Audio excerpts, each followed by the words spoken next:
आमदार भास्कर जाधव आपल्यासोबत आहे, त्यांच्याशी आपण बातचीत करणार आहोत. मिसिंग लिंक बाबत देवेंद्र फडणवीस यांनी भाषण केलं. यापुढे आरोप करणारे नसतील, असेल तर फक्त मी एकनाथ शिंदे आणि मिसिंग लिंक. आरोप करणारे असतील तर फक्त मी एकनाथ शिंदे आणि मिसिंग लिंक असेल, असं त्यांनी काल भाषणामध्ये म्हटलं देवेंद्र फडणवीस. ते म्हणजे काय त्यांना नेमकं म्हणायचंय काय की या देशात या राज्यात आरोप करणारे विरोधक शिल्लक ठेवणार नाहीत की काय ते असा त्यांचा म्हणण्याचा रोग आहे की काय की आम्ही विरोधकांना शिल्लकच ठेवणार नाही.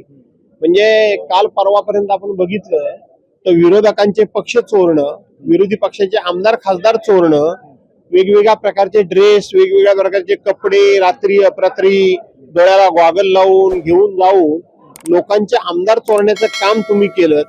आणि आता विरोधकच आम्ही शिल्लक ठेवणार नाही असं जर तुम्ही म्हणत असाल तर विरोधक शिल्लक ठेवू नका, परंतु ज्या मिसिंग लिंकवरून धो धो धो आतमध्ये पाणी पडलं आणि मलबा पडला तर भ्रष्टाचार कमी करा, तो भ्रष्टाचाराचं लिकेज थांबवा, मग विरोधक काही बोलणार नाही. सर, ज्या प्रकारे चांद्रयान-3 हा जो खर्च होता त्याचा जवळपास आपण पाहतोय 615 कोटींचा खर्च होता, मात्र जो मिसिंग लिंक उभा केलाय त्याचा खर्च या चांद्रयान-3 पेक्षा 12 पटीने जास्त आहे. जवळपास याचा खर्च हा 7181 कोटींचा खर्च आहे. असं आहे की सगळी जी टेंडरनी कॉन्ट्रॅक्ट आहेत, हा जो काही वारे माप आता जो काही पैसा वाटला जातो, हा पैसा यांच्याकडे येतो कुठून?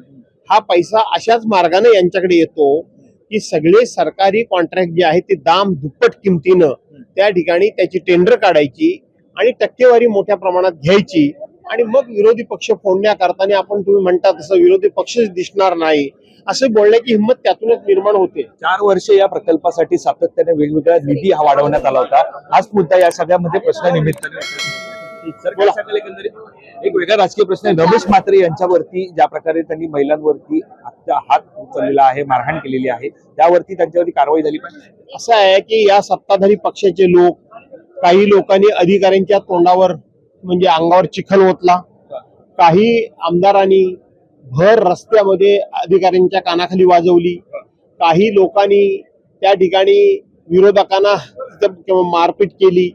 आज काही पोलीस सत्ताधारी पक्षाच्या मंत्र्यांनाच मारतायत, त्यांच्यावर कुठल्याही प्रकारची कारवाई होत नाही.